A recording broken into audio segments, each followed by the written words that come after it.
preoccupied can't think. Quitter never wins, and a winner's too stupid to quit.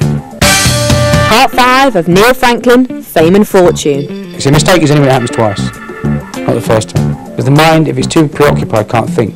Quitter never wins, and a winner's too stupid to quit.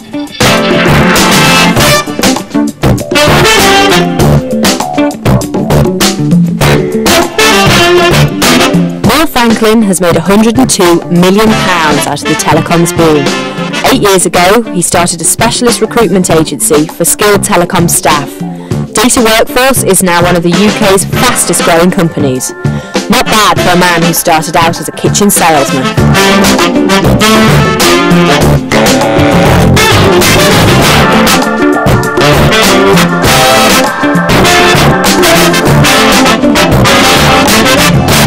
Is there any business decision that you would have changed, knowing then what you know now? One was credit checking in the early days of clients when I was a little bit more gung-ho for business, shall we say. You know, I didn't really work out whether the company was solvent or not. Because what we've done now, we only work now with vendors and operators. So the big vendors, the Ericsson, Nokia, Nortel, and the operators, the Vodafones, etc. So they're creditworthy. In the early days, we sort of took a few flyers, for want of a better description, on some companies where I believe the management had said it was going places, and companies went promptly bust. I got paid though, strange enough. But people decisions I've made that you sometimes think are wrong. But in business, I'll summarise it with this statement: in business, you're going to make decisions every single day of your life. You're paid to make decisions as a CEO, or the owner, whatever you want to call yourself. You have to make those decisions on the basis that it's the decision at the time. Stick with it, but then have the ability to turn around and say it was wrong, and not make the same mistake. See, a mistake is anything that happens twice, not the first time. Data Workforce operates in 53 countries. You're based in Bromley in Kent. How has it been possible for you to become that globalised? First of all, the physical operation is the telephone link. We're 24-hour, 7-day operation here, which means that we are able to be contacted, and we can contact people through the day and through the night. More importantly, when we go out to visit these countries and see these people, it's important to understand the culture. It's no good going to Holland as an Englishman. You have to go as a Dutchman, or the mentality of a Dutchman. Then you can talk to him how he needs to be spoken to. Then you go to France, you do the same thing.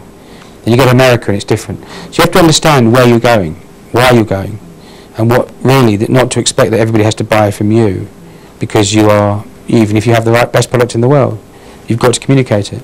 Who exactly are your competition? Who are you up against? What are you facing? We have loads. I mean, the problem with this marketplace is that it's deemed as the easy route to success. The recruitment marketplace is, I'm sad to say now, and I've been in it enough years to form the opinion, is becoming a lifestyle business for people. So they're not doing it for the good of the customer, they're doing it because it's a route to financial success. So you've got loads of people coming in. They're setting up in bedrooms, which is not a bad thing, because that's where I started. But you've got to have values. If you don't have values, you're dead in the water. So this competition is fierce. Now, you say that the business has become your lifestyle, but you must have to take some time out and you must have to relax. How do you relax? Relaxing for me is this, what I'm doing now. It could be in the office solving a client problem. It's not a problem what I do. It doesn't stress me. But what I really talk about, when I talk about relaxing, is relaxing the mind. Because the mind, if it's too preoccupied, can't think. And I went back, I think about 10 years, when I remember in the early days, we used to sit there and try and structure meetings to think. And you had these think tanks. Remember, they used to come up all over the place? What a waste of time, because once you put people around a table and tell them to think, it's the first thing they do, they don't think. So I play the drums now. Then that's how I relax. Play the piano, and I was a pianist. I played the piano since the age of 7. It was real hard work for me when I was 7, 8, 9, 10. Now it's relaxation. So relaxing, I would say, is doing something that frees your mind. If it frees your mind, then you're relaxed. How much are you worth then, personally? It's difficult to estimate worth, because it's based upon market valuations and everything else. The valuation from the Rich List, the Sunday Times Rich List, was 102 million at the time. So you'd have to say that was the figure. Yeah. I suppose at the end of the day, you're worth only what someone will pay for you, or your business, or anything else. Yeah.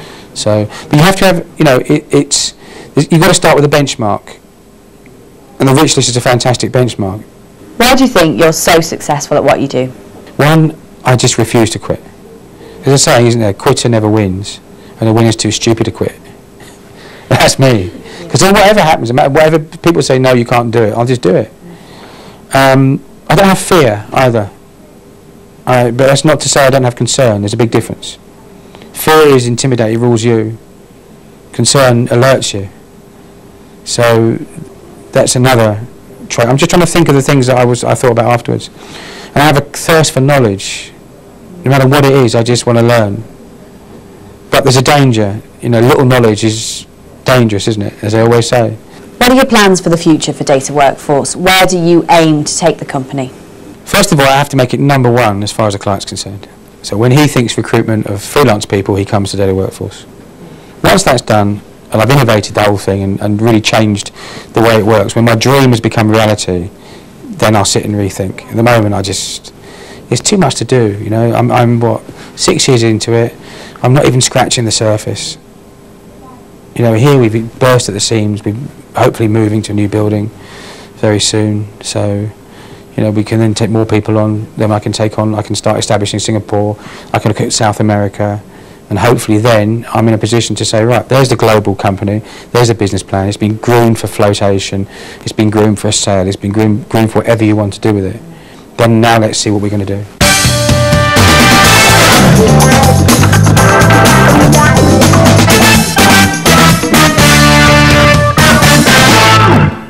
Fame and Fortune, in association with Killick & Co, the advisory brokers.